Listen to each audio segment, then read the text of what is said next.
Em nome do Pai, do Filho e do Espírito Santo. Amém. Ave Maria, cheia de graça, o Senhor é convosco. Bendita sois vós entre as mulheres, e bendito é o fruto do vosso ventre, Jesus. Santa Maria, Mãe de Deus, rogai por nós, pecadores, agora e na hora de nossa morte. Amém. Dai-nos, ó Virgem pura. Em nome do Pai, do Filho e do Espírito Santo. Amém. A aula de hoje será sobre a crise espiritual do século XIV, ou a crise intelectual do século XIV. Nessa aula vou fazer uma leitura comentada de um discurso proferido em 16 de novembro de 1914, em comemoração à abertura do ano letivo da Universidade de Friburgo, na Suíça, pelo padre Dr. Gallus Manser, dominicano, que então era reitor da Universidade de Friburgo, na Suíça. O padre Gallus Manser foi um filósofo tomista, que nasceu em 1866, morreu em 1950, escreveu várias obras, né, uma delas chama-se A Essência do Tomismo, é uma introdução ao pensamento de São Tomás de Aquino. Ele escreveu algumas obras também sobre direito natural. Ele também tem alguns artigos, tem uma obra dele também sobre a heresia modernista, a heresia modernista e o fenomenologismo condenados pelo Papa São Pio X. E ele tem esse texto aqui que é muito interessante. Ele é um artigo, não é simplesmente um discurso, ele é um artigo, ele é cheio de notas de rodapé, tudo que ele fala, ele coloca as referências. E é muito interessante porque ele vai dizer que a crise que trouxe a desintegração da visão de mundo cristã, ela não aconteceu no século XV, no século XVI, como alguns pensam, mas essa ruptura com o pensamento medieval começou no século XIV. Então a importância desse tema, ela vai decorrer primeiro, porque ela vai mostrar quando na nossa sociedade começou uma desintegração da visão de mundo católica, da visão de mundo cristã, estabelecendo assim as bases da mentalidade moderna e da filosofia moderna, mas também ele vai mostrar para nós vai falar muito sobre o século XIII e da importância do século XIII. E ele não idealiza o século XIII, ele não idealiza a Idade Média, ele reconhece que toda a Idade Média houve diversos problemas. Vai dizer o seguinte, que o século XIII, logo anterior ao século XIV, foi o século da história mais rico em produção intelectual e em figuras geniais. Nesse século, a gente pode constatar uma harmonia entre fé e razão inquestionável. Também nesse século houve um reconhecimento da autoridade da Igreja como última instância decisiva em matéria de fé e a subordinação do Estado à Igreja e ao Papa em questões espirituais. Toda essa simpatia que ele demonstra pelo século XIII não o deixa cego para seus aspectos sombrios e negativos. Houve muitos erros, heresias e pecados gravíssimos nesse século. Ele não deixa de reconhecer que esse século apresentou, como qualquer outro, muitos erros e imperfeições. Isso é importante para a gente não ter uma visão idealizada do século XIII. Quando a gente fala que o século... Tem até aquele livro, né? O século XIII, o maior de todos. Quando a gente tem essa valorização do século XIII, a gente está meramente constatando que foi nesse século, sobretudo pelo surgimento de São Tomás de Aquino, pela obra dele, em que nós pudemos ver a doutrina católica se irradiar e se desenvolver com maior grau de excelência. Tudo isso pode acontecer em qualquer outro século. Então a gente tem que ter cuidado para não achar que a meta, né, do posicionamento cultural, intelectual, filosófico católico é pegar uma fita e rebobinar e voltar para o século XIII, né? Só que hoje eu falo uma fita e rebobinar, muita gente nem deve saber o que é isso, né? Porque já é de outra época, né? Não dá para a gente voltar como se fosse um vídeo e voltar, né, e vamos refazer o século XIII. A questão é de princípios. Então, foi no século XIII que nós que pode ser constatado uma irradiação, um florescimento dos princípios do catolicismo muito rica e muito fértil. Na arquitetura, na música, na ordem das relações humanas, na teologia, na política, na ordem social. Mas, como em toda época ela vai ter o seu lado sombrio, ela vai ter os seus pecados, e mesmo antes do século III, durante toda a história da Igreja, houve sempre muitas heresias. Sempre teve lá um vírusinho de herético lá incubado, pronto para desencadear. Sempre repetindo a mesma lenga-lenga, sempre reformulando, recalchutando os mesmos erros. Sempre a mesma gnose, sempre o mesmo panteísmo. E o século XIV, isso vai explodir, meio que, sobretudo, institucionalmente, nas universidades. Eu acho, Schlitter.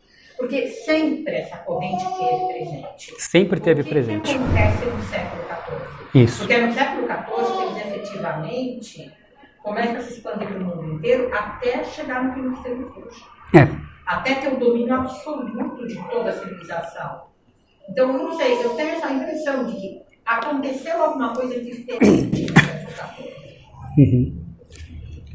Porque todos os nossos males vêm do século XIV.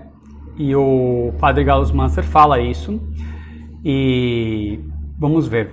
É um texto curto, eu vou tentar ler ele inteiro, se não der para ler inteiro, eu tenho já ele resumido, mas vale a pena, porque é um discurso, né, proferido de uma universidade, e ele vai dar essas causas, as causas dessa ruptura com a ruptura com a cosmovisão cristã que ocorreu no século XIV.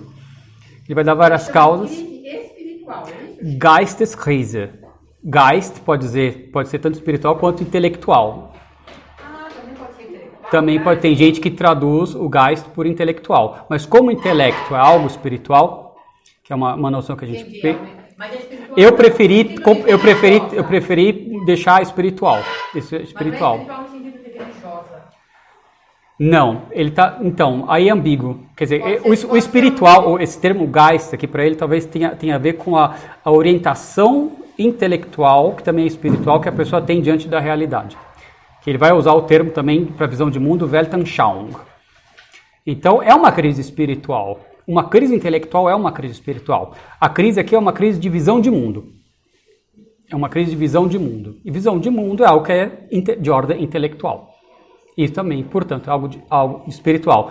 Então, quando ele usa o termo crise espiritual, aqui, Geisteskrise, não é no sentido de uma crise meramente de devocional, da ordem devocional, mas é uma crise de cosmovisão, onde a fé faz parte, onde o sobrenatural. O que ele não vai falar, por exemplo, aqui, vai ser, por exemplo, dos cátaros, de certas heresias, ele vai tratar bem dessas correntes intelectuais, mas, por exemplo, de coisas que o professor Orlando Fedeli trata, por exemplo, naquele livro que ele escreveu contra o Dr. Plínio, contra a Revolução e contra a Revolução, o Domini Ottvidium, lá o professor vai tratar do século XIV e vai falar mais vai elencar mais os cátaros, né, porque o Plínio Correia de Oliveira tinha esse erro grosseiro de dizer que tudo mal na sociedade começou no século XV.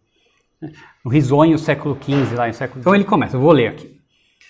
Na história da vida espiritual da Alta Idade Média, o século XIII constitui-se inquestionavelmente o seu ponto mais alto. Tal como um opositor da escolástica afirmou, esse século foi grande pelas suas catedrais, universidades, papas, reis, artistas, legistas e tradutores. Foi grande pela criação de sua filosofia e teologia. Cisma algum foi capaz naquele tempo de perturbar a paz da família dos povos ocidentais.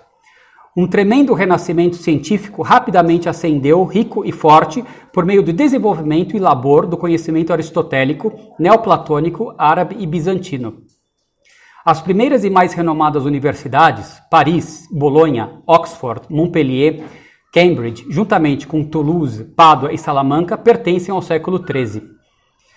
Que se possam considerar de modo diferente os resultados científicos do século XIII. Em qualquer caso, seria difícil apontar qualquer outro século que apresente similarmente tantos grandes pensadores e figuras destacadamente excepcionais, tal como o século XIII.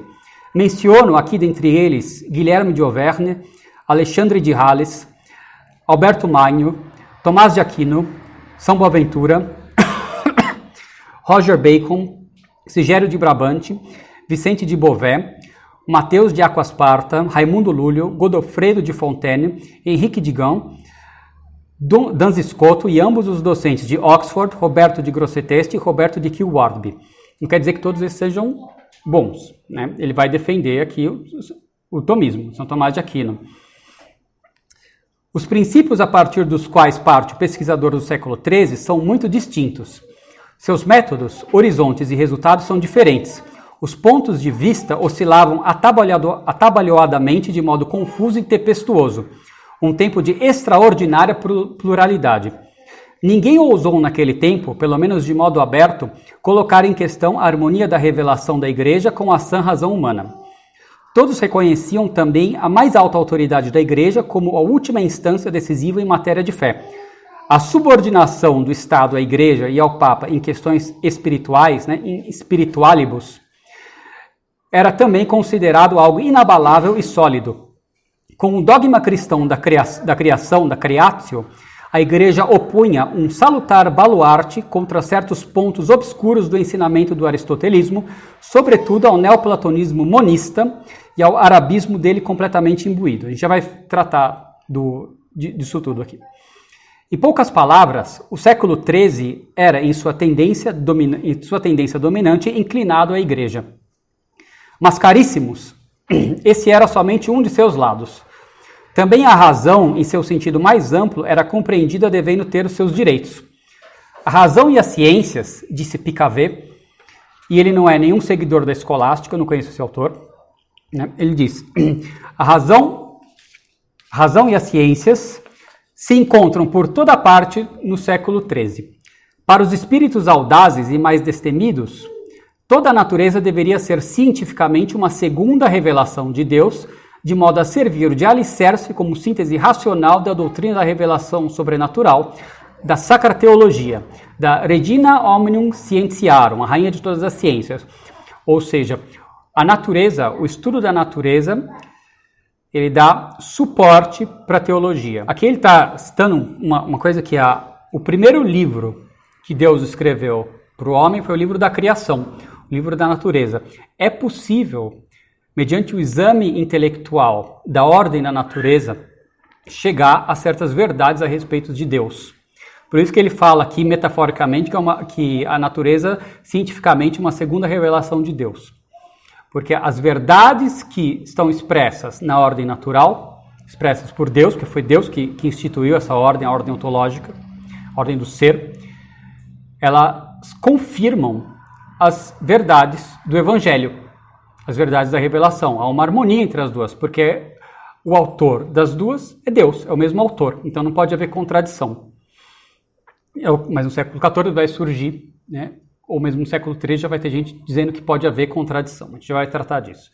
Ele continua. Os padres da Igreja já haviam dado indicações para esse grande plano, né, desse estudo da natureza, do livro da criação. Agora era chegado o tempo.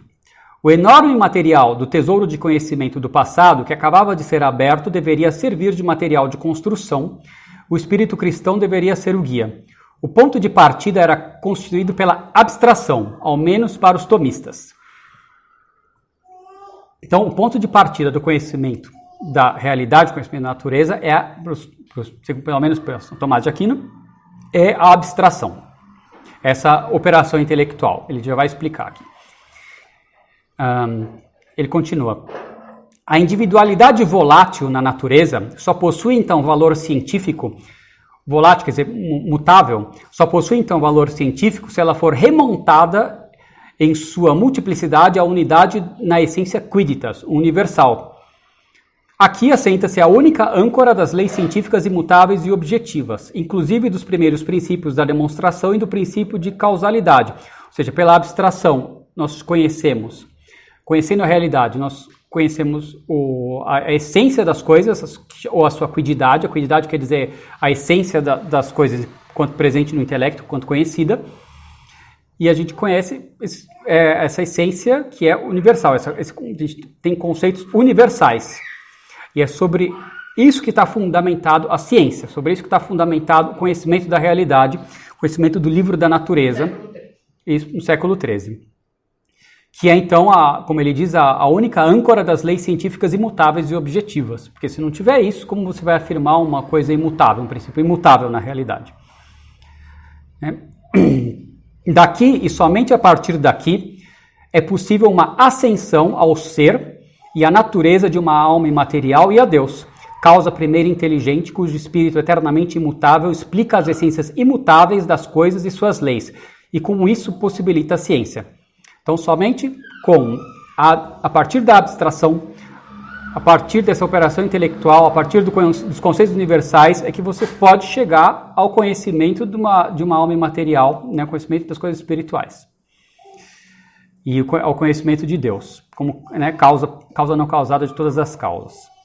Assim, o eterno sobressai no temporal fugaz, reconciliam-se o devir e o ser, matéria e espírito, este mundo e o além. Em resumo, o século XIII era eminentemente metafísico. Isso graças ao grande mestre de Estagira, o Aristóteles. Foi no século XIII que houve um resgate das principais obras de Aristóteles. Então, nessa época houve um grande esforço de resgate e de tradução para o latim das obras de Aristóteles, né, entre elas a física, a metafísica, e isso deu um grande impulso para o desenvolvimento científico do conhecimento natural, que por sua vez dava suporte para a teologia, para o desenvolvimento da teologia como ciência. Sobre a metafísica de Aristóteles, né, como base, repousa a unidade das disciplinas medievais, repousa o gigantesco plano empreendido, harmonizar cientificamente Deus e a criação, filosofia e teologia, natureza e sobrenatureza, conhecimento e ação, Estado e Igreja. Com isso em mente, o século XIII procurou criar com gigantesco esforço uma visão de mundo cristã, uma Weltanschauung, que é o termo em alemão. Visão de mundo mesmo, concepção de mundo cristã. Sob sombrios auspícios, teve início o século XIV. Prosseguia a severa desavença entre o Papa Bonifácio VIII e o rei Filipe o Belo. Teve uma grande briga, né, que culminou no capanga lá do Filipe do Belo, o Guilherme de Nogaret, esbofeteando o Papa Bonifácio VIII.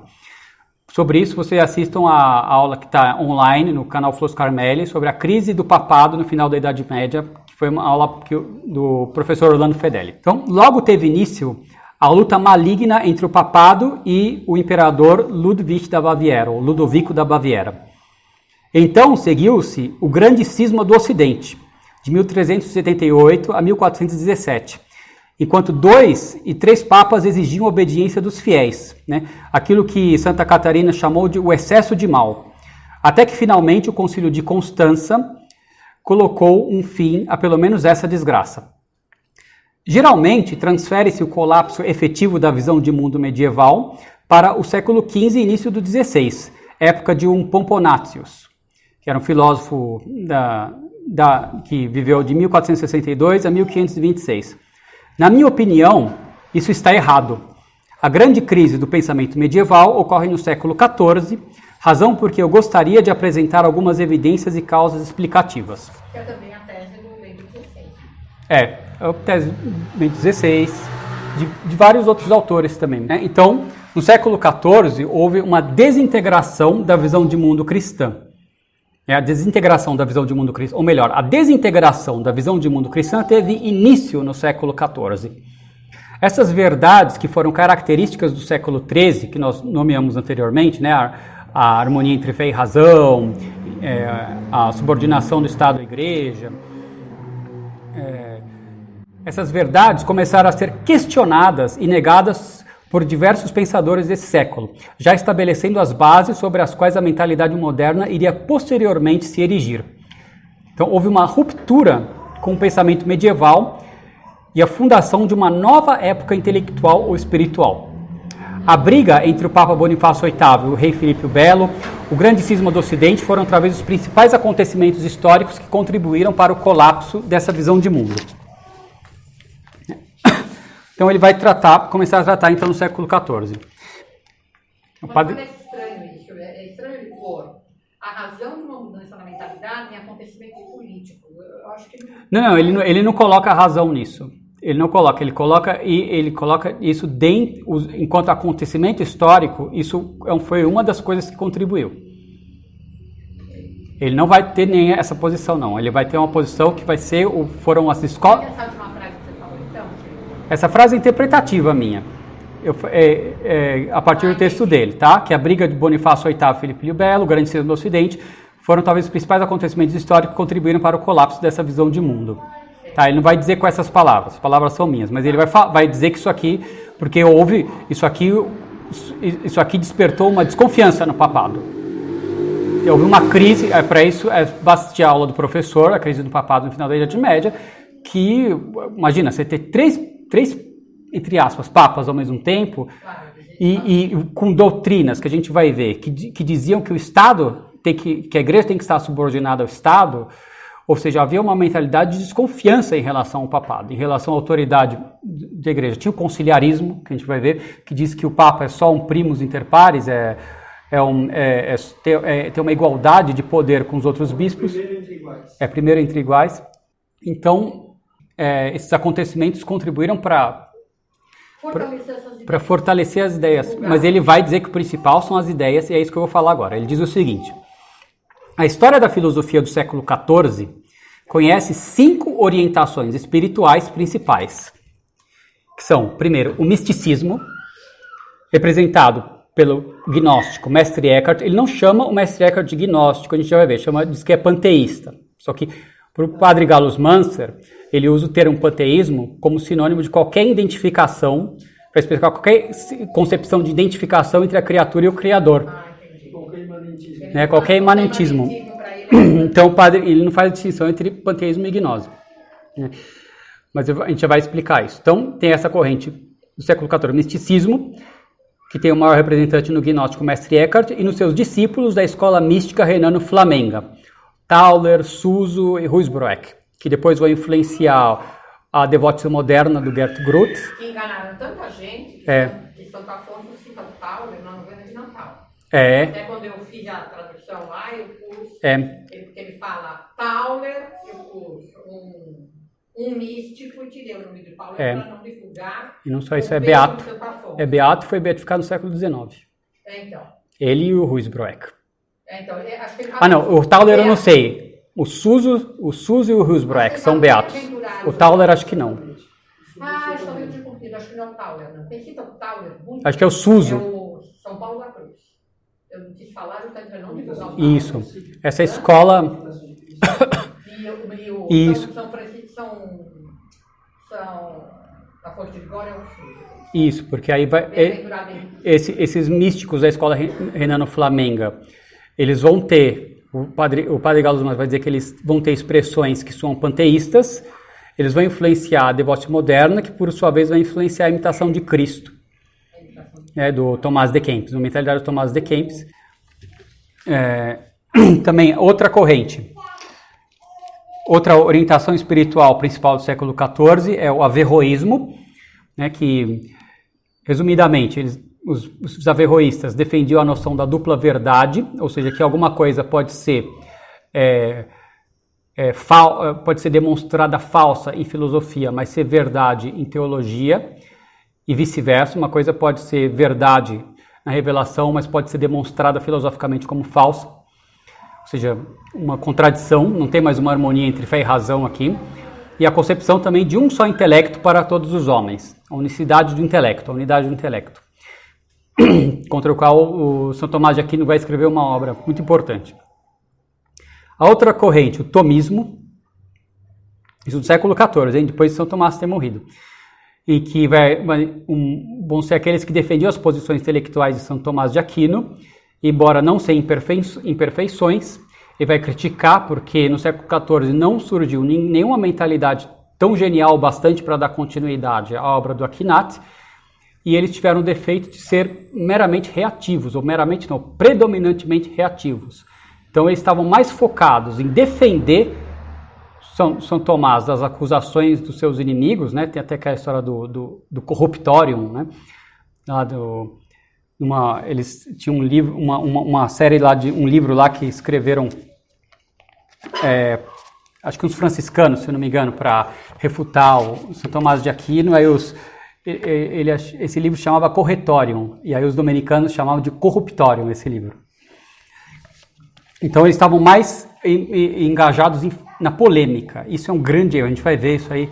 Você ter uma mera postura de combate ao erro, mas sem afirmar a verdade, sem cultivar a verdade, isso é uma posição fraca. Combater o erro pra gente é algo que a gente tem que fazer obrigatoriamente, e também para a gente fazer a limpeza de terreno, mas a gente tem que ter uma produção positiva também, intelectual positiva. Tem que ter obras de arte, tem que ter música, tem que ter obras que não são meramente de polêmica. Justamente foi isso uma das fraquezas do tomismo do século XIV, segundo o padre Gallus Manser. Então, a outra corrente é o escotismo, não dos escoteiros, tá? Mas é a escola do Duns Scotus, que afirmava a doutrina do voluntarismo, ou seja, a vontade como superior ao intelecto, inclusive em Deus, né, podendo Deus ter estabelecido uma lei moral na qual o pecado e a blasfêmia fossem meios de santificação. Então Deus poderia ter feito uma outra lei moral, diferente da que ele fez, em que ele ordenaria o homem que para se salvar, para se realizar, ele teria que cometer pecados. Ele poderia ter feito isso. Não que ele realmente tenha feito. Por Duns Scotus. E a outra corrente, o occamismo, né, o nominalismo do Guilherme de Ockham, cuja ideia principal são a negação dos conceitos universais e todas as consequências decorrentes. Então, para o Guilherme de Ockham, os conceitos universais, eles não têm fundamento nas coisas, não têm fundamento ontológico. Eles são meramente convencionais, só têm um fundamento lógico.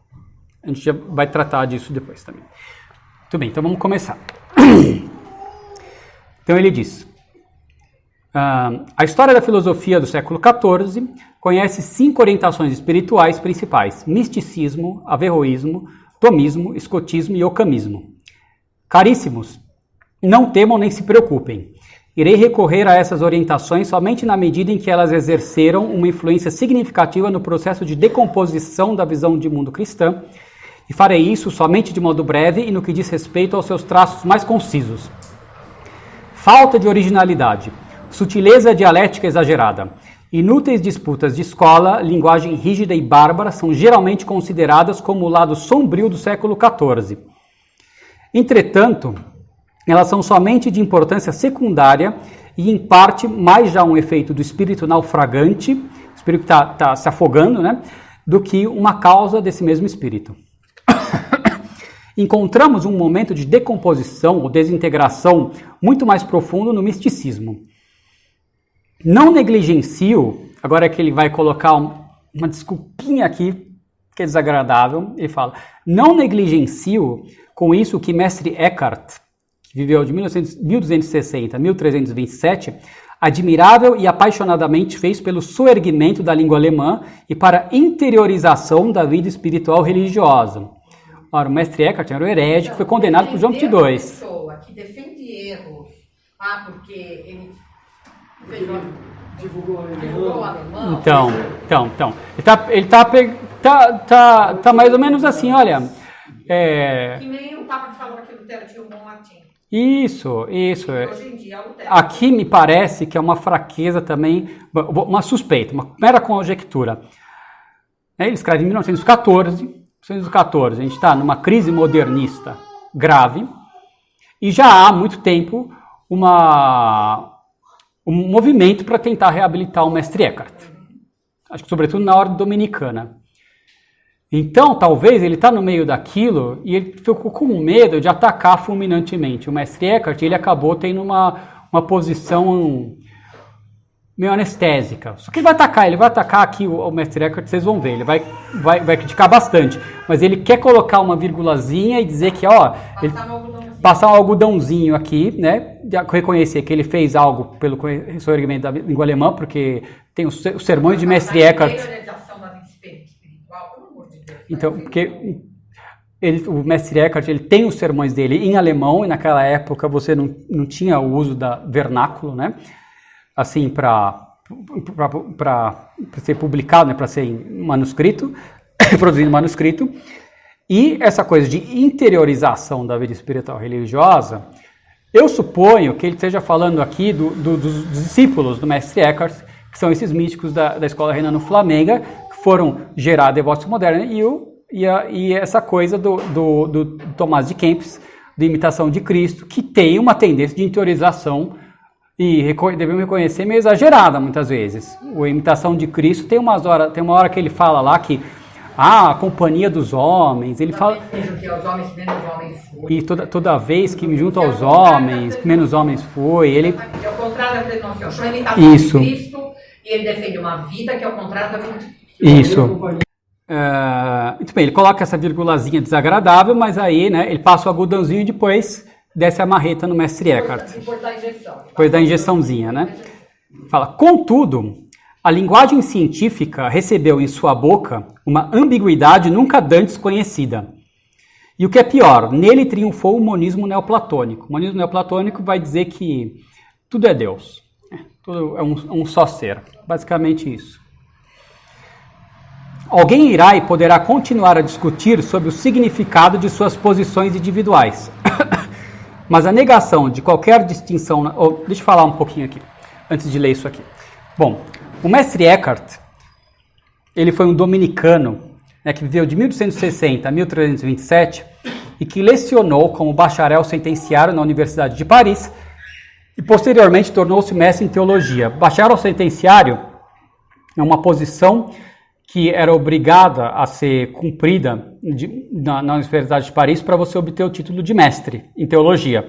Para você obter o título de mestre, você tem que dar aula sobre o livro comentando as sentenças de Pedro Lombardo, que era a obra, que era a referência de ensino de teologia na época. Se a gente for pegar o número de comentários que tem as sentenças, né, e que continua depois do século XV, XVI, não dá para um ser humano estudar todos sozinho. Se um ser humano quiser, olha, eu quero estudar todos os comentários que foram feitos da sentença, é impossível. É muita coisa. Porque todos os mestres de teologia, todos que foram mestres de teologia, tiveram que ser bacharel sentenciário. Então ele estudou na Universidade de Paris e foi mestre de teologia. Então, não tem essa desculpa, né, dele ter ele ter uma linguagem científica ambígua. Ele tinha uma baita de uma formação. Ele não era um ignorante usando termos que ele desconhecia, né? E as teses dele foram condenadas pelo Papa João XXII na bula In Agro Dominico, 1329, né, depois que ele morreu. Então, essas teses aqui. Dentre as teses do Mestre Eckhart que a gente encontra, olha só. A negação de qualquer distinção na Trindade,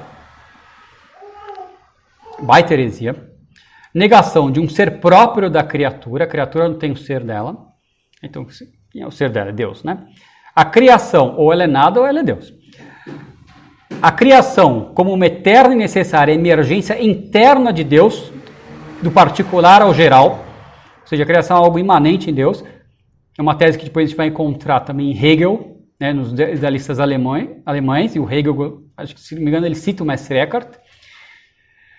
Também a consubstancialidade eterna e incriada do fundo da alma humana com Deus, ou seja, identidade entre ao fundo da alma humana com Deus, e a filiação divina por meio da graça como idêntica à filiação gerativa do Filho de Deus pelo Pai. Ou seja, a geração da processão da Santíssima Trindade, que ele já disse que não tem distinção, né, na Trindade, vai ser a filiação adotiva por graça vai ser idêntica à geração, né? E também tem várias teses lá, uma delas é que a blasfêmia pode agradar a Deus. O homem pode, cometendo blasfêmia, se santificar, agradar a Deus. Então, aqui, o que ele fala, então, sobre o mestre Eckhart. Diz, alguém irá e poderá continuar a discutir sobre o significado de suas posições individuais. Então, quer dizer que as pessoas ficavam lá, já estavam fazendo muita ginástica mental para pegar o que ele falava e dizer que dá um bom sentido. Alguns, hoje em dia, dizem que essas teses que foram condenadas por João 22 eram de um livro que não era de autoria do mestre Eckhart e que o mestre Eckhart, antes de morrer, teria algumas das teses erradas, as teses que ele teria se arrependido. A mesma técnica com os jansenistas. Mesma técnica com os jansenistas. Pois é. Mas ele diz, mas a negação de qualquer distinção na Trindade, a negação de um ser próprio da criatura, a sua concepção da criação, como uma eterna e necessária emergência interna de Deus indo do particular para o geral, a sua visão da consubstancialidade eterna e incriada no fundo da alma humana com Deus, a doutrina estranha de como se nossa filiação divina fosse por meio da graça completamente idêntica à filiação gerativa do Filho de Deus pelo Pai, todas essas sentenças que João 22 condenou e que são comprováveis em sua obra, que ele diz, apresentam um cariz panteísta. Deus es primus actus formalis in omni opere artis et natura, disse Eckhart. Então, como é comum, o padre Gallus Munster ele usa o panteísmo como sinônimo de qualquer concepção que identifique a criatura ou a ordem da criação como um todo com Deus. Mas aqui precisaria fazer um porém que eu já vou fazer já. Então, ele continua. Não somos suficientemente orientados sobre a influência de Eckhart em seu tempo. Talvez ela tenha sido maior do que se acredita. Também Tauler, Johannes Tauler, que viveu de 1300 a 1361, Henrique Suso, que viveu de 1300 a 1365, e Johannes Ruysbroeck, que viveu de 1293 até 1381, servem-se ainda de diversas expressões que são panteístas. Mais tarde, em Eckhart, se apoiará fortemente o panteísmo de Nicolau de Cusa, que viveu de 1401 até 1464, a quem então Giordano Bruno seguirá com preferência. Giordano Bruno, que viveu de 1548 até 1600. Aqui tocamos a trilha sobre a qual o panteísmo da Idade Média, fundado por Scotus Erigena, atravessou até os tempos modernos. Então ele faz Tauler, Ruysbroeck, quem aconteceram? Tauler, Suso, Ruysbroeck, e depois Nicolau de Cusa e Giordano Bruno. Mas antes disso você vai ter outros também, né? O Gerson, né? O Pierre Dailly. O Gerson? Acho que o Gerson, ele também tem... O Gerson, ele acho que, se não me engano, ele tem uma afinidade com Tauler, com essa turma aí. Então, sobre esse... O Gerson vai ser a única pessoa importante que vai atacar o Romain de la Rose. Pois é. Você vai ter o professor dele, o Pierre Dailly, no Concílio de Constança, vai atacar de maneira fulminante os hussitas, mas vai defender o conciliarismo. Então é uma confusão. É uma confusão, porque de repente vai ter uma pessoa que vai atacar violentamente uma heresia, vai atacar e de repente está defendendo outro erro. Outro erro. As pessoas, o ser humano é complexo. O ser humano é complexo. Ele é maleável o suficiente para conseguir uma loucura dessa de ter uma confusão na cabeça. Hoje em dia ainda, com a crise atual. Mas é isso, então. Sobre esse termo panteísta que ele usa aqui, né, que diz que os místicos serano-flamengos se servem em diversas expressões que são panteístas e que fala que essa trilha sobre a qual o panteísmo da Idade Média, fundado por Scotus Erigena, atravessou até os tempos modernos. Né? O padre Gallus Munster, como é corrente, usa o termo panteísmo para indicar toda a concepção de identificação entre Deus e a criatura. No entanto, creemos que seria mais preciso usar, no caso desses autores por ele mencionados, o termo gnose, uma vez que, tal como explicado pelo professor Dr. Orlando Fedeli, o panteísmo se aplica mais às concepções que identificam o mundo material com a divindade, enquanto que a gnose se aplica às concepções que afirmam o espírito, concebido como distinto da alma humana, se identificar com a divindade. Tem outro termo interessante também que se usa hoje em dia, que é o panenteísmo, que diz que existe uma identificação, né, uma presença substancial de Deus nas criaturas, mas que Deus não está todo nas criaturas, mas que tem algo mais que está fora, que foi um termo introduzido por um alemão no século XIX, que eu não me lembro o nome, para distinguir o panteísmo do Spinoza do imanentismo do Fichte e do Schelling. Ele considerava que as noções do Schelling e do Fichte eram mais panenteístas, porque não quer dizer que Deus está completo na criatura, mas que Deus está... Acho que imagino que seja uma concepção que seja considerada panenteísta, talvez seja aquela dos continentes, né?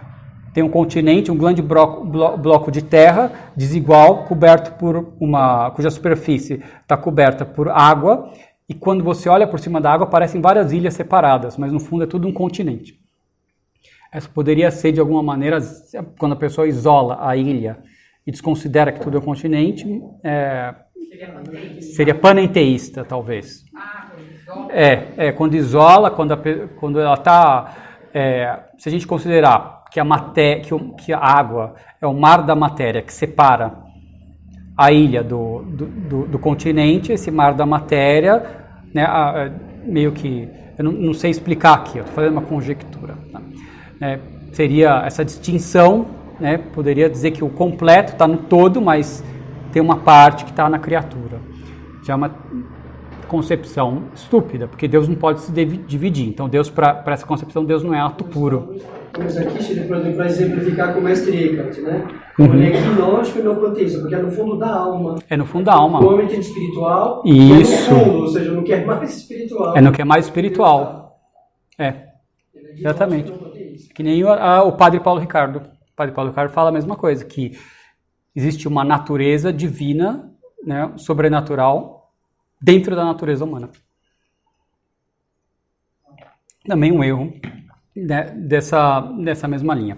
Também na Inglaterra, houve no século XIV místicos de inspiração panteísta. Sempre que ele fala panteísta, quer dizer gnóstico, né, porque é espiritualista, fala que é uma identificação entre espírito e Deus, né, e está dizendo aqui, para ele, meramente a identificação entre a criatura e Deus. Guiados pelo pensamento de que a criatura não possui um ser próprio, bem como nenhuma atividade própria, John de Mirecourt... Isso é inglês? Ele diz que é inglês, John de Mirecourt. E Guido de Medonta negavam a liberdade humana. Talvez seu líder espiritual, seu guia espiritual, Thomas Bradwardine, já tivesse alcançado nesse caminho seu determinismo teísta. O panteísmo mostrou diversas vezes sua face de modo deveras ousado e audacioso no século XIV. Isso é ainda confirmado pelo averroísmo, agora vai tratar do averroísmo, outra corrente, concomitante. Suas teses fundamentais. O único intelecto comum individualmente a todos os homens, o mundo eterno incriado, que na verdade é somente um autodesenvolvimento interno de Deus, teses que apresentam abertamente o caráter monístico e que estavam em direta oposição ao teísmo cristão. Então, o que é esse averroísmo? Então, teve um filósofo islâmico, Averroes, que viveu de 1126 a 1198, que comentou diversas obras de Aristóteles, que é até conhecido como o comentador das obras de Aristóteles. E ele foi muito lido no século XIII, sobretudo na Faculdade de Artes de Paris. Sobretudo, não só sobretudo, também em Pádua, na verdade, Pádua era averroísta, pelo menos no século XIV, ele vai dizer. E essa leitura dos comentários dele acabou formando uma corrente de pensamento presente nas universidades, que é o averroísmo latino. Então, as teses principais dessa corrente. Um único intelecto comum individualmente a todos os homens, ou seja, todos aqui teriam o mesmo intelecto, que é fácil de refutar, porque se eu conheço uma coisa que outro não conhece, você conhece uma coisa que eu não sei, como é que pode ser o mesmo intelecto? Depois as notas do colégio, do vestibular... né? Então, foi assim, as notas na universidade averroísta tem que ser todas iguais. Os alunos vão Outra tese, então, o mundo eterno incriado, que na verdade é somente um autodesenvolvimento interno de Deus, né, teses que apresentam abertamente o caráter monístico e que estavam em direta oposição ao teísmo cristão. E outra, a tese, que é a da dupla verdade, a duplex veritas. É que algo pode ser demonstrado falso em filosofia, mas verdadeiro e ser verdadeiro em teologia, e vice-versa. Ou seja, podem haver verdades contraditórias. Pode haver contradição entre fé. Contradição entre razão e fé. Ele continua. Mas o averroísmo do século XIV atacou ainda um momento mais profundo da visão de mundo cristã. Ele sacudiu as suas bases, contra as quais, no século XIII, somente Sigério de Brabante atreveu-se a combater de modo acanhado, encoberto e sem sucesso. Ou seja, o averroísmo do século XIII era mais tímido, não tinha tanta ousadia. Aí, no século XIV, chutaram o balde. Nada, diz Santeferrari, que é outro autor que o padre Gallus Manster cita, que a gente não conhece, nada de Santeferrari foi mais sagrado e típico para o século XIII do que a convicção sobre a harmonia da fé cristã com a razão. Nenhum clamor, assim notou ele, deveria ser mais sonoro para a vindoura ciência livre da Renascença do que aquele da duplex veritas e sua afirmação de que algo que é filosoficamente demonstrado falso pode ser verdadeiro teologicamente. Ela proclama, essencialmente, a guerra entre o cristianismo e a filosofia. Nada como ela deveria abalar tão profundamente a crença na natureza divina do cristianismo e abrir a porta e o portão para a negligência religiosa. Tudo isso não começou a ocorrer só no século XVI, com Pomponátios, mas já no século XIV. Esse Pomponácio devia ser humanista, também não conheço, mas do século XV, né, ou XVI, que a gente não conhece bem. Deve ter importância na reforma suíça. E a gente não tem ideia nem que ele existe. Duas universidades contavam com seguidores fervorosos desse novo espírito. Primeiro em Paris. A mais célebre de todas as universidades defendeu Johannes Jandunus, ou Jean de Jandun, enquanto ilustre professor de filosofia, a impossibilidade da criação, da creatio, a impossibilidade da providência divina das coisas singulares, o intelecto numericamente uno e a negação da liberdade, tomando como católico o seu contrário como correto. Dizem que a ação era uma impossibilidade? Só um minuto. E antes de Jandunus, o seu amigo Petrus de Abano, que falecido em 1315, já havia exposto a mesma doutrina na então altamente célebre Faculdade de Medicina de Pádua. Vamos lá, Jandunus. Quem foi esse Jandunus? Então, esse Jandunus, ele viveu de cerca de 1285 a 1328. Ele foi professor na Faculdade de Artes em Paris, mais ou menos em 1310, e era averroísta. Então, as teses defendidas, a impossibilidade da criação, o padre Gallus Manster não aprofunda, mas eu imagino que seja que ele deva defender aqui a eternidade do mundo, ou o mundo talvez como emanação coeterna da divindade, não sei. A impossibilidade da providência divina sobre as coisas singulares, o intelecto numericamente uno para todos, a negação da liberdade. A questão da criação é importante porque Aristóteles ele vai defender a eternidade do mundo. Ele estava estudando Aristóteles aqui. Essa é uma das teses que eram repudiadas. São Tomás vai explicar isso da seguinte maneira.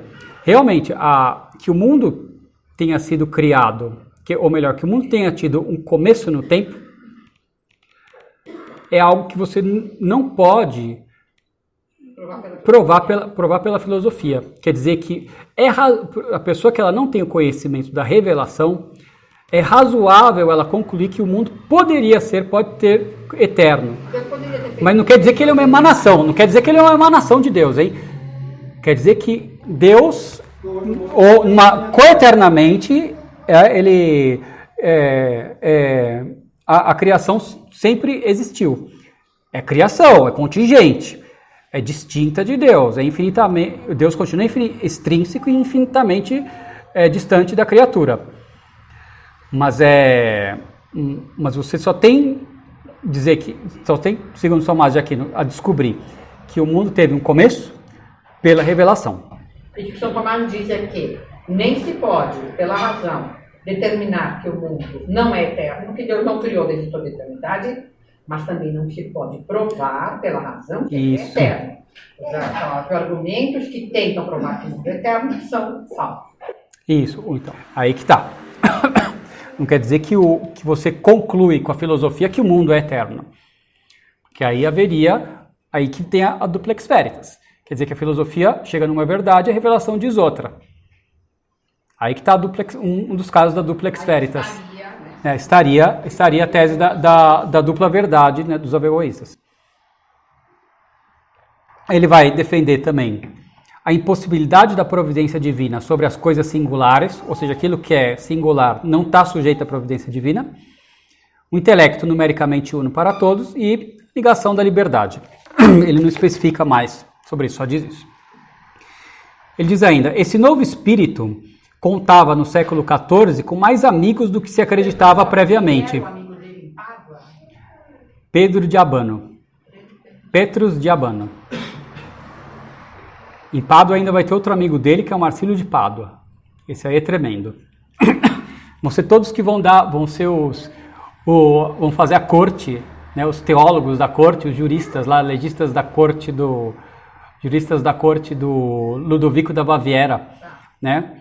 Vão ser o Olavo de Carvalho dele lá, que vai justificar as ações do Ludovico da Baviera contra o Papa, com seus gurus lá. O Ludovico da Baviera devia pagar bem, né? Conseguiu 3 lá, também acho que eles foram até se refugiar lá. Já vai ver sobre isso. O Ockham também. O Ockham, Iandunos, o Marcílio de Pádua e teve mais outro que foram lá para a corte do Ludovico da Baviera. Vamos lá. Esse novo espírito contava no século XIV com mais amigos do que se acreditava previamente. Embora nem todos os averroístas defendessem todas as teses averroístas. Isso é importante quando a gente vai tratar uma heresia. Vão ter aqueles que vão defender todas as teses e vão ter aqueles que vão repudiar algumas teses, mas vão aceitar outras. É a questão da mancha. A heresia é como uma mancha. Ela tem sempre a sua região no centro, que é mais densa, e as regiões, na medida que vão se afastando do centro, a mancha vai ficando menos suja e vão ter pessoas mais moderadas. Toda heresia na história tem correntes radicais, correntes moderadas em diversos ângulos. Tem correntes moderadas onde uma corrente é menos moderada que a outra. Tem correntes radicais em que uma é um pouco menos radical que a outra. E elas ficam brigando entre si, uma em nome da verdade, né?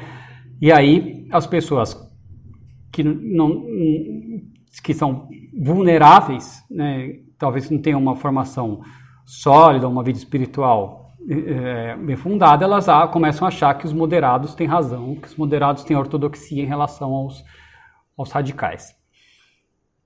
Então, vamos lá. Pádua, continua. Pádua, que exerceu uma grande influência sobre Bolonha, Ferrara e sobre o mercado de livros de Veneza, era considerada então estar completamente contaminada pelo averroísmo. Dela surgiram mais tarde os mais mordazes defensores da nova orientação. Paolo de Veneza, falecido em 1429, Francisco Zabarella, falecido em 1411, Cassandra Fidele, Nicolau de Santa Sofia e o Pomponátios. Do novo espírito, é dito ter ele também trazido seus frutos práticos. Novamente, e não pela primeira vez com Pomponátios, mas já no século XIV, Pádua já era, como lamenta Petrarca, um forno de incredulidade, onde os médicos averroístas estavam mais inclinados a acreditar em todos os tipos de magia astrológica do que nas verdades cristãs. Verdades que todos eles teriam negado, especialmente se não houvesse o braço ameaçador da lei. O Petrarca, interessante, né, que não prestava também, tinha cheio de ideias ruins. Português, por quem me Deus manda avisar. Por quem me Deus manda avisar, né? O Petrarca, aqui na nota de rodapé, o padre Gallus Manser diz, Petrarca dizia que ele desejava nunca ser tratado por esses médicos árabes, dos quais não havia nenhum que não tivesse em sua consciência a culpa por pelo menos 5.000 vidas, e que acreditavam mais no cão furioso de um Averroes do que em Paulo e em Agostinho. Aí, e continua. Mesmo em Pedro d'Abano, a crença na natureza divina do cristianismo não deve ter sido muito forte, uma vez que ele remonta a origem das religiões, incluindo a cristã, a mera constelação dos corpos celestes, aos astros. A origem está nos corpos celestes, nos astros. E ocasionalmente se expressa de modo cínico a respeito dos milagres operados por Cristo. Esse Pedro d'Abano. Dessa mesma escola de Pádua surgiu aquele homem estranho que o Papa Clemente VI contou dentre os piores hereges e que em 1312 era reitor da Universidade de Paris e que juntamente com Occam exerceu sobre Ludovico da Baviera, Ludovico da Baviera, a principal influência. Falo de Marcílio de Pádua, que juntamente com Jandunos escreveu o livro que mais anteciparia séculos e que, sob o título de Defensor Pacis, Defensor da Paz, deveria declarar a mais terrível guerra contra a unidade da Igreja e do Estado, tal como o século XIII cristãmente a concebia. A teoria dos paduanos é aparentemente complicada, mas, por outro lado, e ao mesmo tempo simples. Então, esse é Marcílio de Pádua, que viveu de cerca de 1875 até 1342. Então, ele foi reitor da Universidade de Paris, por volta de 1312. Então, ele teve uma influência sobre o imperador Ludovico da Baviera, que vai travar uma guerra imensa contra o papado. Eu não sabia que Marcílio de Pádua tinha sido reitor em Paris. Pois é, sobre essa guerra, eu não vou tratar dessa guerra aqui do Ludovico da Baviera com o papado, com o Papa. Para isso tem que assistir a aula do professor, A Crise do Papado, no final da Idade Média, o professor Orlando Fedeli, que está já no canal Flos Carmelli. Então, a tese principal da obra do Marcílio de Pádua, Defensor Pacis, uma subordinação da Igreja ao Estado.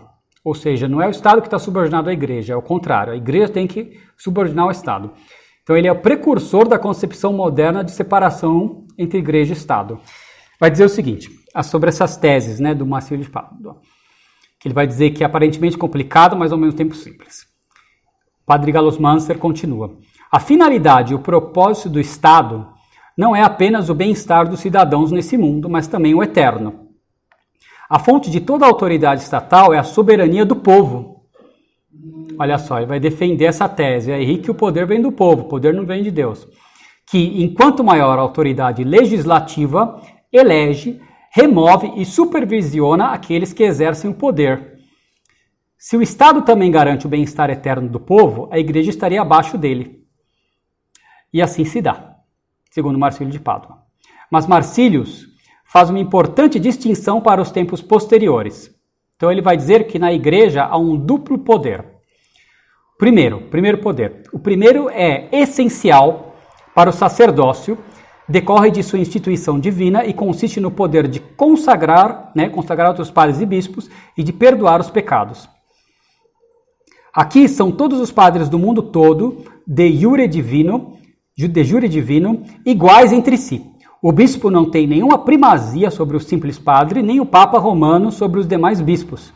Aqui Cristo é sozinho a cabeça. Nem no tempo de Pedro, nem após, houve um primado, ou seja, nega o primado de Pedro. O bispo romano apenas usurpou-o. Nem ele sozinho, nem mesmo com os cardeais, nem os bispos sozinhos ou em conjunto possuem o direito de tomar decisões religiosas. Eles também não possuem nenhum poder especial de consagração, nem qualquer autoridade judicial. Cristo sozinho consagra diretamente todos os sacerdotes, confere os sacramentos. Ele vai colocar uma nota de rodapé e diz o seguinte nessa nota de rodapé. É interessante que ele considere a imposição de mãos na cerimônia de ordenação sacerdotal e a fórmula de consagração como mera cerimônia, que provavelmente em nada contribui para a consagração do padre. Quac ad hoc fortasse nihil efficiunt. E aí a pessoa ficou padre quando? Porque, pois é Deus que consagra diretamente todos os sacerdotes. Mas quando? Também quanto ao conferimento dos outros sacramentos, ele parece não atribuir nenhum valor essencial às palavras e ações sacerdotais neles empregadas. Então, aqui, Cristo sozinho consagra diretamente todos os sacerdotes, confere os sacramentos, pune os hereges, mas apenas no além. Pune os hereges no além. A Sagrada Escritura é a única fonte da fé. Quer dizer, o Lutero não tinha nada de original. O Lutero simplesmente pegou todas aquelas ideias que já estavam fervendo, aglutinou nele e explodiu. Explodiu. Né? Com a ajuda das eminências pardas, com certeza. Está tudo eivado já com essas ideias, né? Está tudo eivado com essas ideias. Tudo eivado. Está fervendo. O século XIV é tremendo, tremendo. Porque a gente tem uma impressão de que chegou São Tomás, é errado a gente ter essa impressão, chegou São Tomás, escreveu a Suma, escreveu todas as obras, pá! Tomismo normativo. Não, o tomismo para dizer a verdade, essa ideia de que o tomismo é a doutrina comum, né, que veio quando São Tomás foi declarado doutor comum, demorou muito, foi uma coisa aos poucos, sempre teve pessoas de boa doutrina defendendo isso. Né? Você vai ter no Concílio de Trento a Suma Teológica junto com a Sagrada Escritura presente, né? No Concílio de Trento, depois aí você vai ter finalmente vários sinais do magistério da Igreja que vai culminar na encíclica Aeterni Patris de Leão XIII, onde o Leão XIII vai declarar essa primazia da doutrina de São Tomás. Mas até então, não pensem que as pessoas, todo rapazinho que foi entrar no seminário ia estudar São Tomás de Aquino. De jeito nenhum, sobretudo no século XIV. Né? Tava uma briga lá. Os dominicanos estavam lá, né, porque depois vão ter aquelas condenações de 1277, que algumas delas vão ser interpretadas como sendo a São Tomás, e aí vai começar toda uma briga dos tomistas contra os franciscanos, contra os outros lá das outras escolas. Ele continua, então a Sagrada Escritura é a única fonte de fé. Em caso de dúvida sobre o seu significado, o concílio de leigos e padres reunidos decide a respeito, embora esses não tenham qualquer poder de condenar. Aí o segundo poder próprio do sacerdócio é acidental e toca somente no que diz respeito à administração exterior da Igreja. Ele pertence exclusivamente ao Estado, que determina em nome do povo o número de candidatos à ordenação sacerdotal e o separa em bispos e padres, depõe e pune aqueles que cometem faltas, convoca concílios, cobra impostos da Igreja, administra os benefícios e eles dispõe. E até mesmo pode forçar a conferição de sacramentos em caso de emergência. Vocês viram que o sofisma aqui é mais ou menos esse. Ora, o Estado não tem que garantir o bem-estar do povo? Tem, mas também não tem que garantir o bem-estar temporal e eterno? Tem, então tem que garantir o temporal e eterno. Logo, o sofisma vai ser ele tem que mandar na igreja. É isso, é um sofisma, né? Foi o Estado que Deus encarregou de salvar as almas. E aqui deve ter alguma coisa com os cátaros, com os gibelinos também, porque naquela aula do professor que eu mencionei, os gibelinos são aqueles que vão defender que o poder temporal vai ter que mandar no espiritual, né? Que vão dizer que o Estado tem que mandar na igreja. E o professor fala que no século XIV, não sei se 13 já, os gibelinos já eram identificados como cátaros. Então, a doutrina cátara aqui, a doutrina gnóstica, já devia também estar aqui ajudando a ferver, ou se não for ela que está por trás da mentalidade aqui do Marcílio de Pádua, eu não sei dizer. Aí o padre Gallus Manser continua. Que espírito estranho a nós é soprado por esse defensor Patis. Em oposição ao Estado cristão do século XIII, uma renascença da antiga teoria pagã greco-romana do Estado, infiltrada pela então tendência democrática popular extremista do norte da Itália. Todavia, tudo era inspirado pelo mais venenoso ódio ao Papa e à hierarquia, causado por meio da disputa entre Bonifácio VIII e Filipe o Belo, cujos juristas de sua corte já haviam anteriormente lançado mão de princípios similares a esses do Marcílio de Pádua. Foi o novo espírito que então prevaleceu. Porém, o homem que sabia conferir a todo esse novo movimento um caráter científico coerente e que, além disso, desenvolveu uma propaganda para ele, foi o Guilherme de Ockham. Abstenho-me, caríssimos, de uma análise mais precisa de seu sistema. Não me permito oferecer a vocês algo tão difícil. No entanto, gostaria de chamar-lhes a atenção para a chave misteriosa de seu sistema, que torna imediatamente compreensível para nós, tal como através de um holofote, o contexto inteiro de sua teoria. Então, um pouquinho sobre o Guilherme de Ockham aqui. Então, Guilherme de Ockham... Abandonar a ordem dele, não tratar dos tomistas, nem do escotismo. Ele vai tratar no final do escotismo e dos tomistas. Vai tratar muito pouco. Então, o Guilherme de Ockham, que nasceu em cerca de 1285 e morreu em 1347. Foi um filósofo, lógico e teólogo franciscano inglês que estudou na Universidade de Paris e de Oxford. A tese principal do Ockham é que o conceito universal não possui fundamento real, não possui fundamento objetivo, não possui fundamento nas coisas. As coisas são puramente singulares, os conceitos universais são apenas convencionais, puramente de ordem lógica e não ontológica. Eles não possuem fundamento ontológico, ou seja, não possuem fundamento no ser das coisas. Então, quando eu conheço, por exemplo, um cachorro e vejo um outro cachorro, eu não posso dizer que ambos têm a mesma forma substancial de cachorro. Ambos têm a mesma forma, né, universal de cachorro, que é individualizada de modo distinto em um e outro.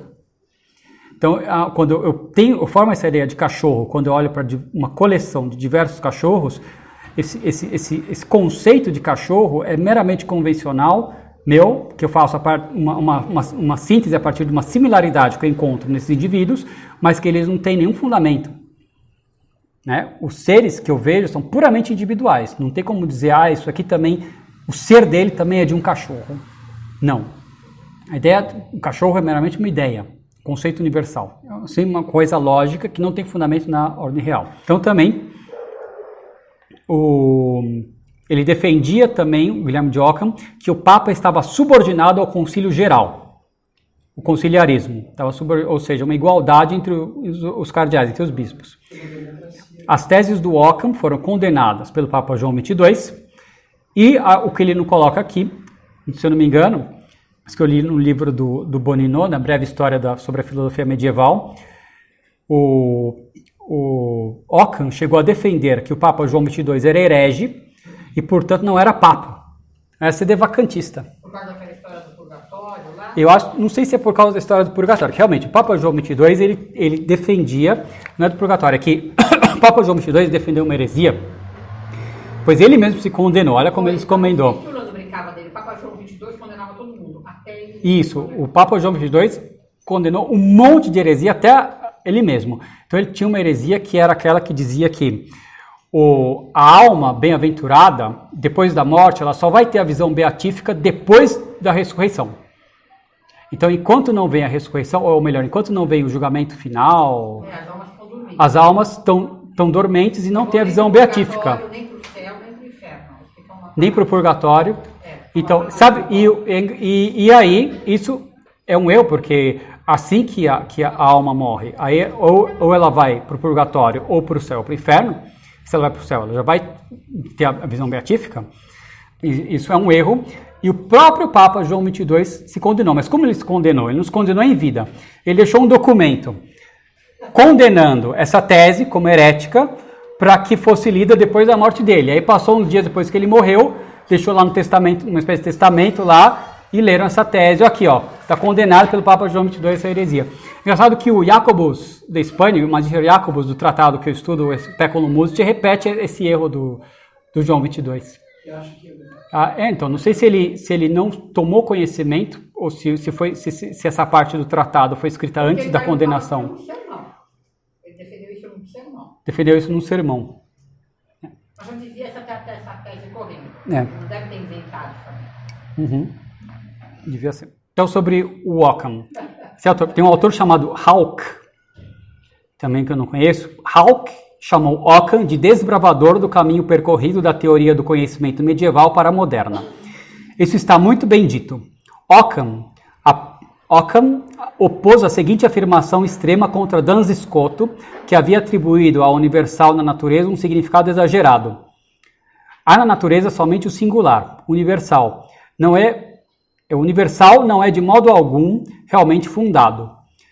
Então, ele está refutando Duns Scoto, que já tinha erros. Que vai, segundo ele aqui, exagerar a questão universal.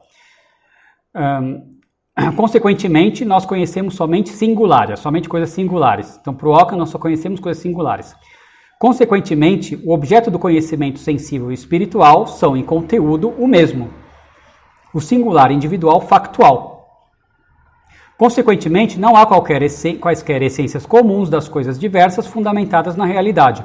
Então, nossos conceitos gerais, que são formalmente o único objeto das ciências, não possuem absolutamente nenhuma realidade, sendo eles somente sinais para uma collectio, uma coleção, ou seja, um conjunto de objetos individuais concretos externamente similares. Então, nosso conceito simplesmente pega coisas externas, faz uma coleção de coisas que são similares externamente, pega aquela semelhança e transforma aquilo num conceito meramente convencional. Então, o conceito não vai ter fundamento na realidade. E como é que Ockham chegou nesse caminho, no qual ele negava categoricamente a espécies impresse, ou seja, o conceito, e negava a abstração em seu conteúdo? O resto veio como uma consequência natural. Se os conceitos gerais não possuem qualquer realidade, então toda a metafísica desmorona.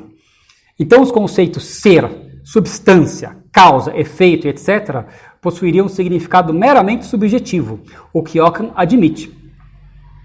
A metafísica ela é fundamentada no conceito de ente. Por sua vez, através do conceito de ente, vai chegar no conceito de ser, de esse, que são conceitos universais.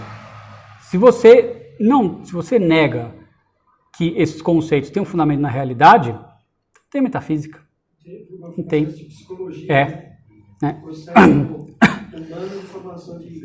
Ele vai defender que existe ciência.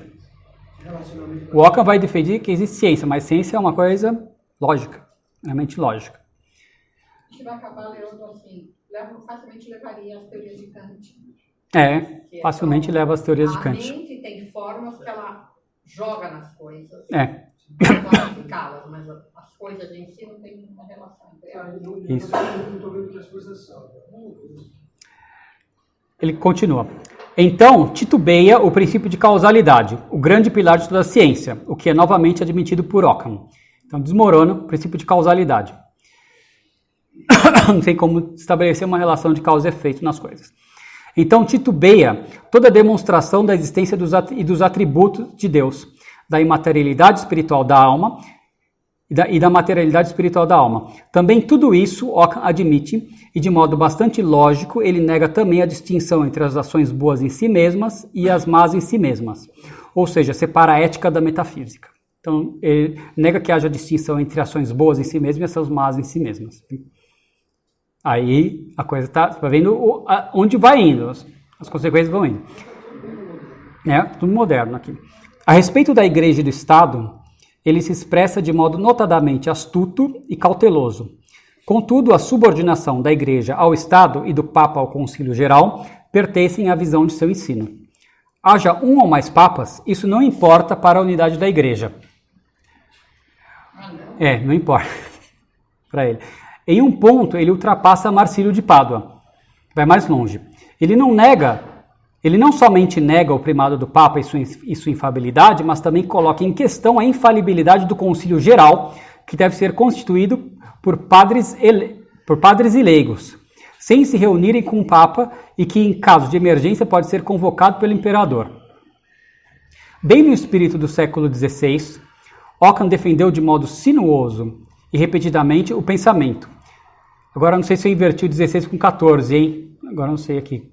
Não, se eu fiz errado aqui, mas tudo bem. Para a igreja divina e infalível, é suficiente se somente alguns, talvez somente crianças em estado de graça, professarem e preservarem a fé contida nas Escrituras. Então, só umas crianças aí, talvez somente crianças em estado de graça, se só elas professem e preservarem a fé contida nas Escrituras, isso basta para a igreja divina e infalível. Até onde podemos ver até agora, as novas ideias já haviam surgido no século XIV. Ockham varreu com a visão de mundo cristã do século XIII em todos os seus lados de modo enérgico. Sua influência foi grande. Dufourc, outro autor, considera-o preeminente do século XVI. Isso já diz bastante. Mas ela era abertamente... Eu também agora não sei se eu confundi o 16 com o 14 aqui na hora de digitar, tá? Que depois esse texto aqui, uma hora a gente publica. Isso já diz bastante. Mas ela era abertamente muito grande, a influência dele. Isso é atestado por ambas as proibições parisienses de 1339 e 1340, que falam sobre muitos seguidores. Ele sofreu várias condenações, né? E que diz que eles tinham muitos seguidores, né? Isso é comprovado por uma advertência de 1340 do Papa Clemente VI. Também comprova as numerosas reprimendas do capítulo geral da Ordem dos Pregadores, Detenenda Doctrina Fratre Tome. Muitos apresentam, com certeza, uma indireta contra Occam. Na condenação do Papa, o Papa não nomeia os ocamistas, mas não há dúvida de que era deles de que se tratava. Quase todas as universidades possuíam ardorosos ocamistas. Tinha o tal do Godham, em Cambridge e Oxford, o Marcilius de Ingham, em Heidelberg, em Viena, Heinrich de Hessen. Colônia estava completamente nadando nessas águas. Bolonha possuía uma única escola ocamista. Roma tinha até, em Armando de Beauvoir, um Magister Sacri Palati ocamista. Tinha um mestre ocamista do palácio do Papa. Em Paris, João de Buridano, Nicolau d'Oresme, Alberto da Saxônia. Mas foi um dos docentes de Paris que, já no meio do século XIV, impulsionou as consequências do ocamismo até o extremo e vinculou a ele o mais acentuado atomismo, como Lang corretamente enfatiza. Esse era o Nicolaus d'Autrecourt, condenado por Clemente VI no ano de 1346. O Nicolau d'Autrecourt, ele já duvidava se a aquisição de nosso conhecimento requeria algum tipo de influência vinda de fora, do lado dos objetos externos do conhecimento. Ele não sustentava como dotado de certeza nem o conhecimento de algum efeito, nem uma mudança de ser nas coisas do mundo. Logicamente, por isso, ele duvidava também do princípio de causalidade, até mesmo do princípio de contradição. Ou seja, o princípio de contradição é que ele diz que duas coisas não podem ser e não ser ao mesmo tempo sobre o mesmo aspecto. E por isso, novamente, logicamente, ele duvidava da validade de todo o processo conclusivo de demonstração. Ele duvidava da existência do próprio corpo e da própria mente. Como é sabido, Immanuel Kant nunca questionou a existência do mundo exterior. O Nicolaus não considerava impossível que ela fosse apenas uma ficção de nossa imaginação. Ele era mais radical que Kant, né? O crítico inglês Rushdall nomeia de modo bem significativo o nosso alquimista do século XIV como o Hume da Idade Média, o David Hume da Idade Média. Porque o David Hume, se não me engano, no século XVIII, também duvidava do princípio da causalidade. Negava completamente. Quer dizer, nada há de novo debaixo do sol. Não. Tudo que vem depois já é uma recalchutagem, uma reformulação sofisticada de erros que já existiam antes. Já no século XIV, ocamistas isolados haviam chegado a esse ponto. Outros eram mais cautelosos e menos lógicos em tirar as consequências dos seus erros. A pessoa tinha os erros, mas não chegavam nessas consequências tão radicais que o Nicolau d'Autrecourt, né? Então, isso é importante, né, saber que existem essas pessoas que defendem erros em graus diversos, né? Pois há sempre aqueles que não chegam no extremo das consequências lógicas dos erros que ele mesmo defende. Então, ele continua. É de conhecimento comum qual foi a influência, e de fato a influência dominante, que o conciliarismo, né, a doutrina que defende a subordinação do Papa ao concílio, exerceu sobre os teólogos do século XIV, sobre a maioria do concílio na cidade de Pisa e inicialmente também em Constança. Universidades inteiras, como por exemplo Bolonha, aderiram a ele. Em um documento publicado em 1381, um teólogo expressa-se a respeito do prestígio de Henrique de Langenstein, que era desdenhoso do caráter divino da designação do Papa. Um ano antes, um outro teólogo alemão, Conrado de Gelnhausen, havia negado abertamente a infalibilidade do Papa em uma carta publicada em Paris. Não é necessário mencionar quão fortemente Gerson, o famoso chanceler da Universidade de Paris, foi influenciado por essas ideias. Então, essas ideias estavam infestadas. Então, era uma verdadeira degradação, uma desintegração da cosmovisão cristã. A concepção ocamista da Sagrada Escritura, enquanto única fonte infalível da fé, que cada um interpreta de acordo com seu próprio critério subjetivo, a concepção de Marcílius e Occam a respeito da igreja como um mero santuário invisível constituído por certos escolhidos, já eram no século XIV erros fundamentais de Wycliffe, que faleceu em 1384, a quem posteriormente seguiram Jan Hus e mais tarde Lutero, que se gabava ser um ocamista sum enim occanice factionis, diz ele, e que não somente chamou Occam de príncipe dos escolásticos, mas confessava abertamente ter se embebido completamente da doutrina dos inovadores. Penitus in bibitam teneo. Então, o Lutero louvava como o Occam como príncipe dos escolásticos. Mais tarde, Pedro Dailly, ou Pierre Dailly, oferece uma prova extremamente impressionante da tremenda influência da nova orientação intelectual. O Pierre Dailly concluiu seu doutorado em Paris em 1380, em 1389 era chanceler da mesma universidade, e mais tarde se tornou teólogo da corte de Carlos VI. Bispo, depois como cardeal, pertenceu aos mais influentes dignatários do Concílio de Constança e que também era altamente estimado por Lutero. Então, que foi esse Pierre Dailly? Foi um prelado, teólogo e chanceler da Universidade de Paris, né? Isso em 1389. Ele nasceu por volta de 1350, morreu em 1420. Foi um cardeal francês, né, tornado cardeal em 1411, e se opôs incisivamente contra os hereges hussitas, que eram os hereges que foram liderados por esse Jan Hus, que dentre as coisas que eles defendiam era a expropriação dos bens da igreja, para a igreja ser pobre. Né? Uma teologia da libertação da época. Cálice de madeira. Então, ele se opôs incisivamente contra esses hereges hussitas, participou do Concílio de Constança, que pôs fim ao grande cisma do Ocidente.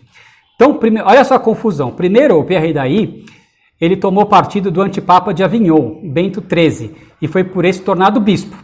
Depois, ele abandonou esse antipapa e tomou partido do outro antipapa, o João XXIII. Na época teve o João XXIII, no século XIV tem o João XXIII que foi antipapa. Tá? O João XXIII do século XX foi papa, de verdade, tá? Por favor. Então, ele foi feito por esse cardeal, ele foi feito cardeal por esse antipapa João XXIII, depois legado pontifício na Alemanha. Aí no Concílio de Constança, ele não hesitou em abandonar o seu protetor e defendeu o papado legítimo de Martinho V. Olha que confusão. Ele era ocamista nominalista, conciliarista e defendia a astrologia. Olha a confusão. Ele era um violento opositor dos hereges hussitas, mas cheio de outros erros. Essa é a confusão. Sabe lá dentro, por que ele não gostava do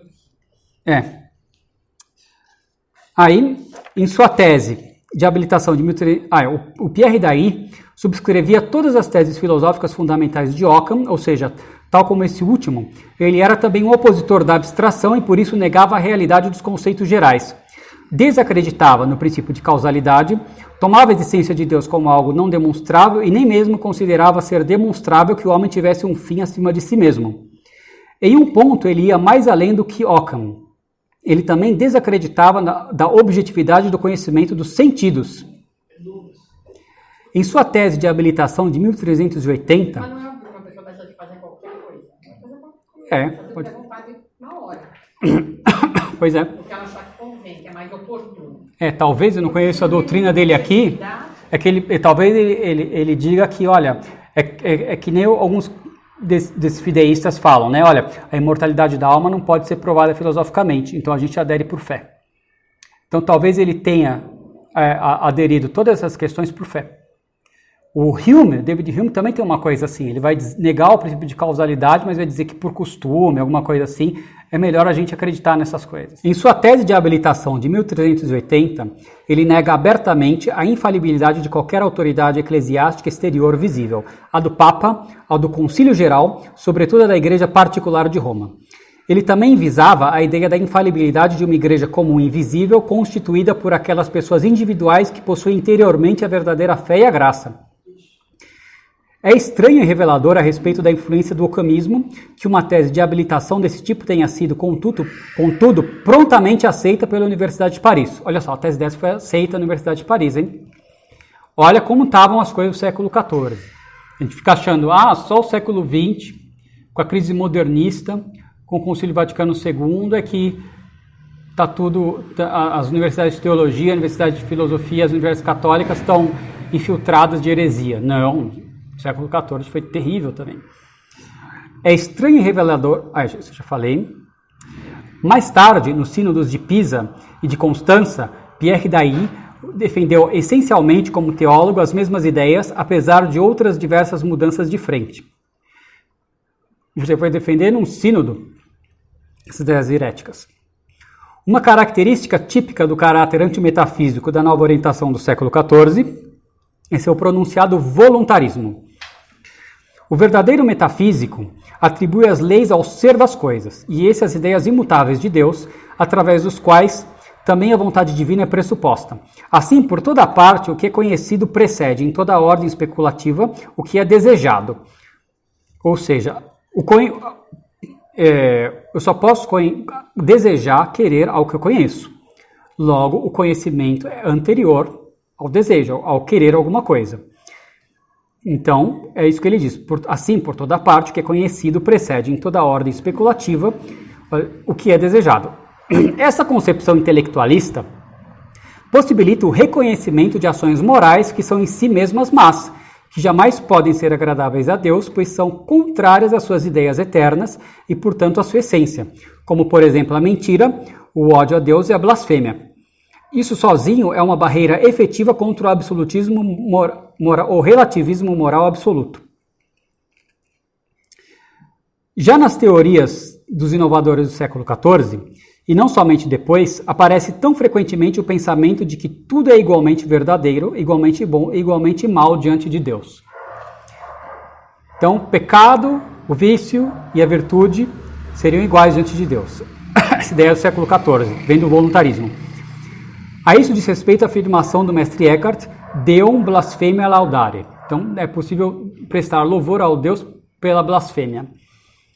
A isso, a insinuação do averroísta Jandunos. Aquilo que é filosoficamente verdadeiro e teologicamente falso, deixa-se muito bem ser admitido de modo uno diante de Deus, pois para ele tudo seria de fato possível. A isso também diz respeito à opinião de Robert Holcott, que Deus poderia deliberadamente enganar alguém. Olha só, a serpente, no paraíso. Então, esse discurso aqui de que Deus pode deliberadamente enganar alguém é o que a serpente falou para Eva no paraíso. É mentira que a serpente disse para Eva no paraíso. É mentira que se comer desses frutos, morrereis. Então, Deus mentiu, Deus te enganou. Então, essas teses aqui, então, se Deus te enganou, a natureza, Adão e Eva sabiam muito bem que é um espelho de Deus. E foi feita por Deus. Então, a natureza também pode enganar o homem. E isso, Pecado de Adão, do Religião do Vaticano II, do professor Orlando Fedeli, esse trabalho. O professor Orlando Fedeli, primeira parte do Pecado de Adão, o professor trata isso. Então, a gente vê que essas teses da filosofia moderna, elas estão virtualmente presentes no pecado original. Elas são um desdobramento dessa tendência, do pecado original. Essa tendência de revolta antimetafísica contra Deus. Então não há nada de novo debaixo do sol. A modernidade é velha. A modernidade é muito velha, muito velha. Então, no famoso escrito anônimo sobre os modos de unir a igreja, que certamente pertenceu ao século XIV e que recentemente Fink atribuiu a Dietrich de Nieheim, a seguinte frase é abertamente dita. Abre aspas. A astúcia, o engano, a violência, a masmorra e a morte são meios completamente permitidos para a união da igreja. Fecha aspas. A afirmação infame de que os fins justificam os meios era conhecida muito antes de Niccolo Machiavelli. Antes de Maquiavel surgir, já tinha essas ideias maquiavélicas avant la lettre aqui, né? E dos muito caluniados jesuítas. Aqui a gente está provocando. Eu vou repetir a frase. Um dominicano, tem essa briga, né? Olha aqui, eu vou explicar. Então, a afirmação infame de que os fins justificam os meios era conhecida muito antes de Niccolo Machiavelli e dos muito caluniados jesuítas. Mas peraí, por que ele está falando dos muito caluniados jesuítas? Se é uma calúnia, ele não precisa citar, né? Só como uma ironia ácida isso aqui. Estou interpretando. No Gallus Manso ele está fazendo uma ironia ácida, né? Se foi atribuído aos jesuítas caluniosamente, por que associá-los aqui com a doutrina do fim, justificam os meios, né? Sobretudo vindo de um dominicano, que tem em teologia moral, tem uma briga, né, entre a escola dominicana e os jesuítas, e alguns falam que os jesuítas vão forçando a coisa com uma ginástica mental, até que parece, tem aquela piada, tem uma piada do teólogo moral dominicano e do jesuíta, que o teólogo jesuíta chega para um dominicano, ele está lá fumando e rezando. E aí o dominicano fala, escuta, mas você está fumando e rezando? Eu falei, qual o problema? Mas não pode. Você não pode fumar enquanto você está rezando. Aí, então eu vou consultar o Papa. Aí o jesuíta foi lá, perguntou, Papa, enquanto eu fumo, eu posso rezar? Aí o Papa falou, pode. Tá bom. Aí foi lá pro dominicano e falou, então, tá vendo? Enquanto eu fumo, eu posso rezar. E o dominicano tinha falado que enquanto você estava rezando, você não pode fumar. E aí o jesuíta vai lá, distorceu e falou que, então, deduz-se daí que toda vez que ele for rezar, ele pode fumar. Né? E não que ele simplesmente, se ele está esporadicamente fumando, ele pode rezar uma Ave Maria enquanto ele está esporadicamente fumando? Poderia, mas aí ele inverte a coisa, né, para justificar um ato, né, de estar sempre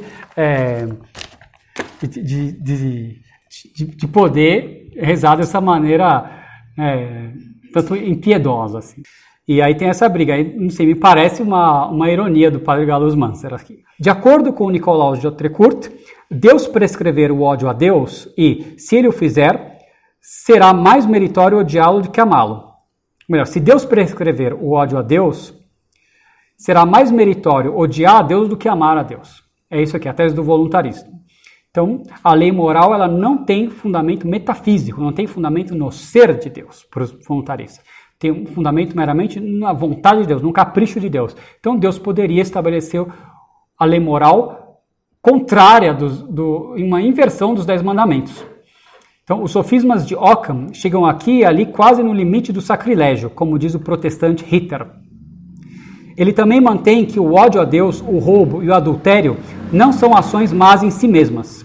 Acho que ele está falando do Autrecourt. É do Autrecourt. Deus pode condenar eternamente qualquer um sem pecado nem culpa. Quer dizer, desesperador isso aqui. Pierre Dailly, homem de tremendo prestígio eclesiástico, que era chamado pelos contemporâneos de martelo dos hereges, ensinou também tudo isso. O martelo dos hereges ensinou um monte de heresia, fazendo referência explícita a Occam, com o qual ele partilhava parcialmente os mesmos exemplos. Por exemplo, abre aspas, que a igreja não tivesse perdido sua consciência moral, talvez não fosse por mérito de seus principais espíritos. Aí aqui é uma citação de um outro. Né? Tem um protestante, Chakert, que ele cita aqui, por considerar insuspeito, diz, né, depois de ver todos esses erros defendidos pelo Pierre Dailly, que era considerado até martelo dos hereges, essa disseminação nas universidades dos erros, né, que a igreja não tivesse perdido sua consciência moral, talvez não fosse por mérito de seus principais espíritos, né, porque os principais espíritos aqui da época estavam cheios de erros. Esses erros que atentavam contra a consciência moral, diziam que o pecado poderia ser santo, se Deus assim ordenasse. Caríssima Assembleia, a crise espiritual do século XIV foi enorme e profunda. Ela antecipou o século XVI em todas as suas principais teses. Ela foi em diversos pontos cientificamente, além de Hobbes e John Locke, que foram autores posteriores.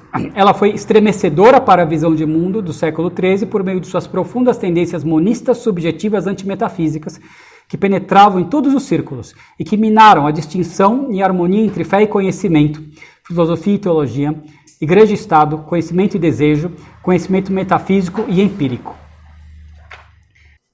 Qual que são as causas desse crise espiritual do século XIV? Primeiro, ele não é ingênuo, o padre Gallus Manso, vocês falam. Primeiro, erros que já estavam presentes no século XIII. De maneira nenhuma ele defende que o século XIII, numa maneira romântica e idealista, como se ele não tivesse correntes heréticas também. Ele tinha, mas esses erros explodiram no século XIV. O que mais foi a causa da crise espiritual.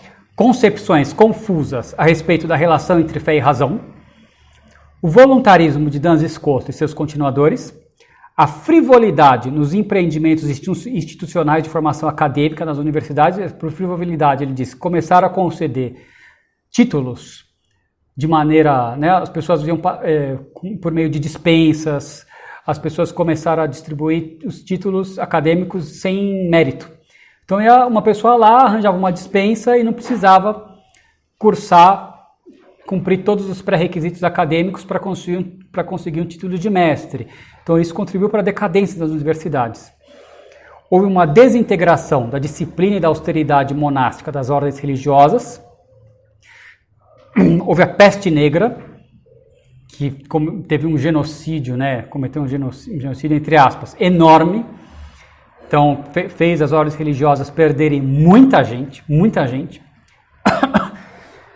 Então que isso desviava o foco, né, das pessoas. Então essa crise aqui. A atitude meramente a escola tomista, ele enumera como uma das causas da crise espiritual a falta de mentes notáveis na escola tomista do século XIV e sua atitude meramente reativa, de meramente ficar respondendo polêmica, que não foi capaz de dar continuidade positiva ao pensamento de São Tomás de Aquino. Ele também nomeia como causa a desintegração do espírito eclesial religioso, por sua vez instigado pela luta entre Bonifácio VIII e Filipe o Belo, a luta amarga do imperador Ludovico da Baviera contra o papado, o nacionalismo, porque aí na medida que vão revivendo a noção de Estado pagão, né, do Estado como dotado de um poder sagrado, começou a vir as rivalidades nacionais de novo, essa bobeira de rivalidade nacionalismo. Também o grande cisma do Ocidente, né, e sobre tudo isso, novamente, ver a aula do professor Orlando Fedeli, a crise do papado no final da Idade Média. E ele diz, resumidamente, o que faltou frequentemente aos pensadores de ambos os séculos mencionados, 13 e 14, foi uma visão longínqua, uma visão à distância científica. Aquele olhar visionário capaz de antever batalhas intelectuais vindouras, que era capaz de enxergar através das implicações de princípios estabelecidos, falsos ou corretos, e enxergá-los até suas últimas consequências, né? Qual que vai ser o desdobramento histórico desses princípios errados que estão sendo difundidos hoje em dia, ou naquela época. E por isso prever de modo examinado e sóbrio esse olhar que conhece a lei das ferrenhas e por isso prever de modo examinado e sóbrio esse olhar à distância que conhece a lei das ferrenhas consequências lógicas, que com séculos de antecedência julga os princípios estabelecidos em suas consequências, aprovando-as ou condenando-as. E se Tomás de Aquino sobreviveu intelectualmente a todos os representantes remanescentes do século XIII, isso foi por causa de sua visão à distância, de sua visão longínqua. Essa visão fez dele, tal como o protestante Neander o nomeou, o professor de todos os séculos, professor dos séculos. Então ele diz essa falta de capacidade de ver a distância, de apreender de modo antecipado as consequências lógicas dos princípios verdadeiros e falsos que estão somados na contemporaneidade, foi causa da crise do século XIV. Faltou gente, digamos assim, visionária nessa época. Mas ele diz justamente que se São Tomás de Aquino sobreviveu a todos esses tempos, é porque ele teve essa capacidade. A obra dele tem esse potencial visionário. O senhor reza, padre, por favor.